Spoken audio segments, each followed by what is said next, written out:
अब जो इसराइल का तो दावा है कि हमने जो फजाई हमले में जो अपना मोहम्मद जैफ हैं उनको भी हमने मार गिराया। उसके अलावा जो इस्माइल हानिया है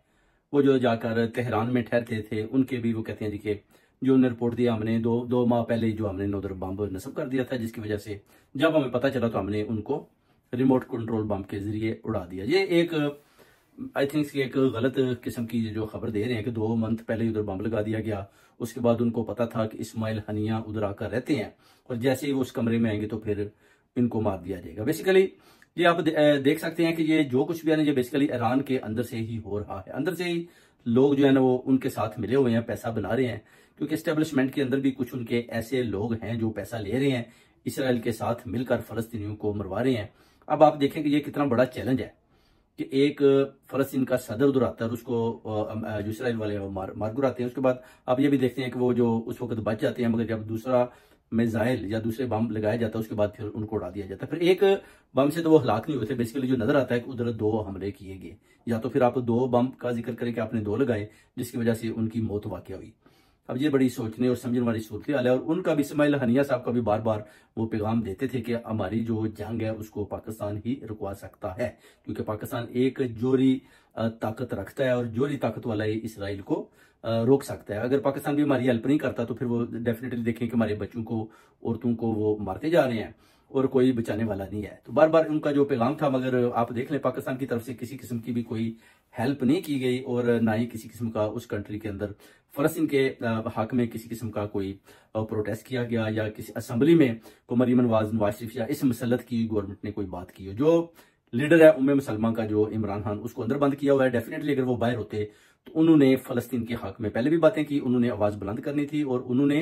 कोई ना कोई ऐसी डील इनके साथ करनी थी जिसकी वजह से जंग बंदी होती और इसराइल वालों की जो अपना जुल्म और तशद्दुद है वो फलस्तीनियों के ऊपर बंद हो पाता। जैसे कि खान साहब ने कश्मीर का भी बार बार जिक्र किया। अब ये बड़ा सोचने वाला है, क्योंकि आप देखें कि मुसलमानों से भी में भी किसी ने भी ना तो इनकी हेल्प की है और उन्होंने हमेशा उम्मीद अगर लगाई है तो सिर्फ और सिर्फ पाकिस्तान की तरफ लगाई है। उसके अलावा चाइना भी अंदर इस जंग में जाने को शामिल नहीं है और रशिया भी, पुतिन भी इस जंग में जाने के लिए तैयार नहीं है, क्योंकि वो समझते हैं कि अगर हम इसमें मुदाखलत करेंगे तो फिर ये वर्ल्ड वार 3 लग जाएगी। और ये सारी चीजें देखते हुए अभी आप देख सकते हैं कि जैसे ही इस्माइल हनिया साहब को उधर तकरीब में बुलाया जाता है तो शहबाज शरीफ को भी बुलाया जाता है। शहबाज शरीफ को पहले पैगाम आ जाता है कि आपने उधर नहीं जाना। शहबाज शरीफ अपनी बीमारी का बताता है और वो कहता है जी मेरी तबीयत ठीक नहीं और मैं उधर नहीं जा रहा। हालांकि मेरे हिसाब से तो इस मसलत की गवर्नमेंट को भी पता था कि इस्माइल हनिया के ऊपर अटैक होना है और इसलिए इन्होंने उधर जाने से इनकार कर दिया। जैसे इनको पीछे से बताया जाता है, जैसे इनको बताया जाता है कि आपने उधर जाना है, उधर नहीं जाना, इस तरह ये कर रहे हैं क्योंकि इनको इनकी एजेंसी जब बताती हैं कि अगर आप उधर जाएंगे तो फिर अमेरिका जो है वो आपके खिलाफ हो जाएगा और हमें भी खतरा है। तो बेसिकली ये है कि आप उधर ना ही जाएं। और ये जो सिर्फ और जंग जो है ना, ये आप कह लें ईरान और फलस्तीन का बार बार वो नुकसान कर रहे हैं। अगर आप थोड़ा सा पीछे जाएं तो आप देख सकते हैं कि इतना नुकसान पहले ना तो इसराइल का हुआ है और ना ही इतना ज्यादा नुकसान कभी पहले फलस्तीन का हुआ है। ये पहली बार ऐसा हुआ है कि फलस्तीन की जो ऑलमोस्ट 40,000 जो हलाकतें हो चुकी हैं और इसराइल में भी बहुत ज्यादा भारी नुकसान उनको भी उठाना पड़ा, जिसकी वजह से वो बार बार फलस्तीन पर और ईरान पर हमले कर रहे हैं। और इसको रोकने के लिए मैं कहता हूं कि यूएनए को या अपनी जो मुस्लिम कंट्रीज की जो ताकतवर ममालिक हैं उनको मिल बैठकर इनके साथ बात करनी चाहिए और फलस्तीनियों को भी चाहिए कि थोड़ा सा बैकअप हो जाएं और बेरूत वालों में जो उधर जो अपना दूसरे मजहबी जमातें भी लड़ रही हैं उनको भी थोड़ा सा सीज फायर करना चाहिए ताकि इस मसले का कुछ ना कुछ